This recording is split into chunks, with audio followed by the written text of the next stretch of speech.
네, 채권부의 진행자 이지혜 기자입니다. 지난주 목요일과 금요일은 이데일리 TV 보도국에서 주최하는 행사가 있어서 부득이하게 찾아올 수가 없었고요. 이번 주 월요일 시작이 됐습니다. 굉장히 추워진 날씨에 너무 춥다라는 생각이 들었는데 여러분 감기 조심하시고요. 2023년도 달력이 몇 장 남지 않았더라고요. 바쁜 일상을 살다 보시면 굉장히 지치신 분들도 많으실 것 같고 연말이 되다 보니까 앞으로의 나의 인생 계획을 어떻게 세워야 될까 이렇게 생각하시는 분들 굉장히 많으실 것 같은데 그래서 채권부에서 문화기획으로 이번 주 여러분의 마음의 온도를 올려드리려고 합니다. 지식 생태학자로 유명하신 분인데요. 한양대 유영만 교수님을 내일 모실 예정이에요. 그래서 저희가 남은 나의 인생을 어떻게 잘 기획하고 살면 좋을지에 대한 여러 가지 통찰력을 함께 나눠보도록 하겠습니다. 많은 관심 부탁드리고요. 이번 주 글로벌 시장 좀 살펴볼 게 상당한 것 같습니다. 오늘도 KB증권의 박준우 연구원 연결해서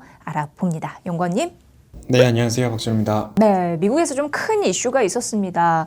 이 국제신용평가사 무디스마저 미국의 신용등급 전망을 하향 조정했습니다. 그만큼 미국 부채 문제, 이게 좀 심각한 상황인 건가요? 어떻게 보셨습니까?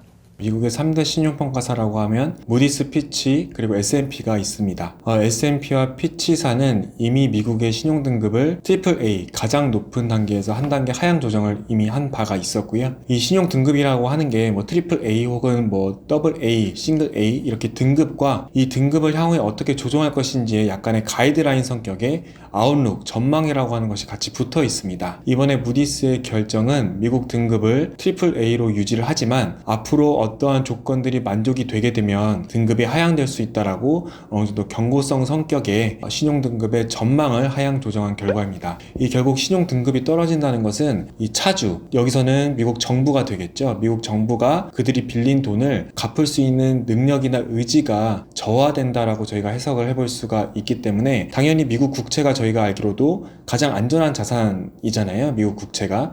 근데 그 지위도가 약간은 떨어지고 있는 상황이다라고 보시면 될 것 같습니다. 네, 들어보니까 무디스는 신용평가사 중에 그래도 미국의 신용등급을 가장 높은 단계로 유지했던 곳인데 그런 곳마저 흔들리다니 이렇게 생각하시는 분들이 좀 계셨던 것 같고요. 신용평가사들이 미국의 신용등급을 낮추거나 낮추려고 하는 배경은 대부분 비슷합니다. 첫 번째는 정치적 양극화입니다. 양당이 결국엔 재정 건전성을 위해서 좀 협의를 해야 중장기적으로 미국의 재정 상태가 안정적으로 유지가 될 수 있을 텐데 아시는 것처럼 올해 부채 한도 문제도 있었고 이번 주에는 정부 셧다운 리스크도 있습니다. 이런 이벤트들이 전부 미국 양당, 민주당과 공화당이 협치를 하지 못한다는 과정으로 제가 이해를 할 수가 있고 아마 이번 주에도 아마 셧다운이 발생을 하게 되면 무디스가 신용등급을 가능할 리스크는 점점 커진다고 볼 수가 있겠습니다. 이렇게 정치적인 협의가 안 되는 상황에서는 재정 건전성이 나아질 리가 없습니다. 저희가 재정 건전성을 개선시키기 위해서는 두 가지를 해야 합니다. 첫 번째는 수입을 늘리거나 두 번째는 지출을 줄여야 됩니다. 결국 정부 수입을 늘리는 방식은 경제가 화랑이거나 아니면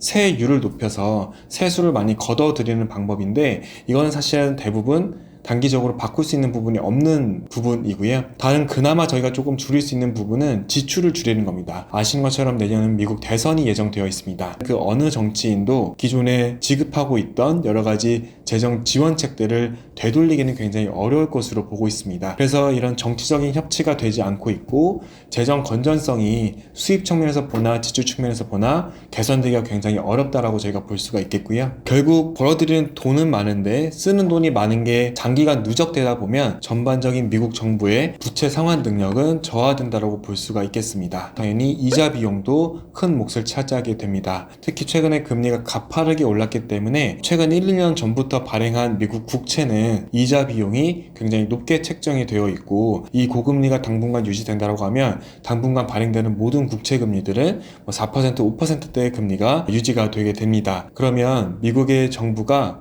앞으로 되돌려줘야 될 돈에서 이자가 차지하는 비중이 2030년대부터는 기하급수적으로 늘어나게 되고요. 2050년이 되게 되면 사실은 일반적인 재정 지출보다도 이자 비용만 내는 것이 2배 이상 많아지게 됩니다. 저희가 보통 재정 정책이라고 하면 누군가를 지원해주고 기업들의 세제를 감면해주고 또 보조금을 지원을 해줘서 경기를 부양하는 효과가 있었다라고 하면 나중에는 재정을 아무리 많이 써도 사실은 이자 갚기에 급급하다라는 거고, 이렇게 되면 아무리 돈을 빌려도 이자 내는 곳에 대부분 돈을 써야 되는 그런 악순환에 빠지게 되고, 궁극적으로는 이 미국 국채와 달러의 기축통화국 위상에 큰 저해가 될 수 있는 리스크 요인이라고 볼 수가 있겠습니다. 네, 미국 의회 내에 정치적인 양극화 지속이 풀릴까도 의문이고, 앞으로 고금리가 장기화되면 미국의 재정 문제도 더 악화되지 않을까라는 그런 생각도 드네요. 자, 미국의 신용등급 강등 발표 이후에 미국의 장기 국채금리는 상승을 했습니다. 앞으로 통화 정책, 이 방향성에 있어서 어떤 영향을 미칠까요? 당연히 통화정책 당국자들은 이 재정정책 상황을 고려를 해서 기준금리나 여러 가지 통화정책을 수행할 수밖에 없습니다. 지금 나타나고 있는 이러한 문제들은 미국만의 문제도 아니고 글로벌리 나타나고 있는 현상입니다. 예를 들면 유럽을 따지자면 유럽도 대규모 재정정책을 펼치고 있는데 이 시비는 나름 좀 독립적인 위상이 굉장히 강하기 때문에 그런 재정정책들을 공개적으로 비판을 하거나 재정정책을 점점 줄여야 된다라고 강조를 하고 있습니다. 반면에 미국의 경우에는 재정정책을 직접적으로 비판하기보다는 우리는 재정정책에 맞게 통화정책을 수행하겠다라는 입장을 반복을 하고 있는데, 그 말인즉슨 저희가 재정정책을 많이 펼치게 되면 그만큼 인플레이션 압력이 커진다라고 본다라고 하면 미국 통화정책은 당분간은 고금리를 유지할 수밖에 없는 현상이 이어질 것이라고 보고 있습니다. 긴축 통화 정책은 좀 유지되겠네라는 생각이 드는데, 한 번쯤 짚고 가야 할 이슈도 있다고요? 네, 최근에 미국 금리 변동성이 다시 커졌습니다. 금리가 5% 수준까지 근접을 했다가 다시 4.5% 혹은 4.6%까지 한번 급락을 하고, 지난주에는 금리가 소폭 반등을 했습니다. 그런데 지난주 금리 동향을 보면 장기 금리보다는 단기 금리가 큰 폭으로 상승하는 모습들이 관찰이 됐습니다. 어떻게 보면 방금 전 말씀드린 이 재정정책과 통화정책의 관계에 대해서도 제가 좀 짚어볼 수가 있는 부분인데, 이렇게 금리가 많이 내려간다든지 이렇게 재정의 불확실성이 커지게 되면 연준은 기준금리를 높은 수준을 장기간 유지할 수밖에 없는 상황이 됩니다. 실제로 지난주 파월 의장을 비롯해서 다수의 연준 위원들의 발언을 살펴보면 연준이 인하를 전혀 생각하고 있진 않고, 다만 장기 금리가 일시적으로 다시 반락을 한다든지 높은 수준에서 유지가 안 된다라고 하면 필요할 때 추가적으로 긴축을 할 수 있다는 신호를 보냈습니다. 결국 기준금리는 단기금리에 큰 영향을 미치다 보니까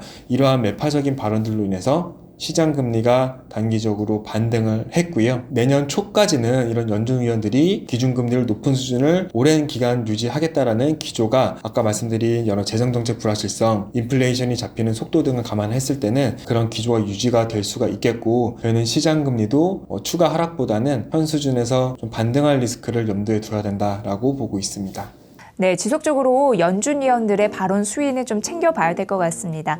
한 주간 저희가 어떻게 시장을 바라보면 좋을지 잘 알려주셔서 감사합니다. 고맙습니다. 네, 감사합니다. 자, 채권부위가 이번 주 굉장히 따끈따끈한 문화 기획으로 여러분을 찾아갑니다. 지식 생태학자로 유명하신 한양대 유영만 교수님을 모시고 남은 내 인생을 어떻게 잘 꾸려가면 좋을지, 어떻게 하면은 질 좋은 인생 계획을 세울 수 있을지에 대한 통찰력을 함께 나눠볼 거예요. 이번 주 기획 문화 콘텐츠 많은 관심 부탁드립니다. 채권부의 식구님들 오늘 하루 그리고 한 주도 파이팅 하세요.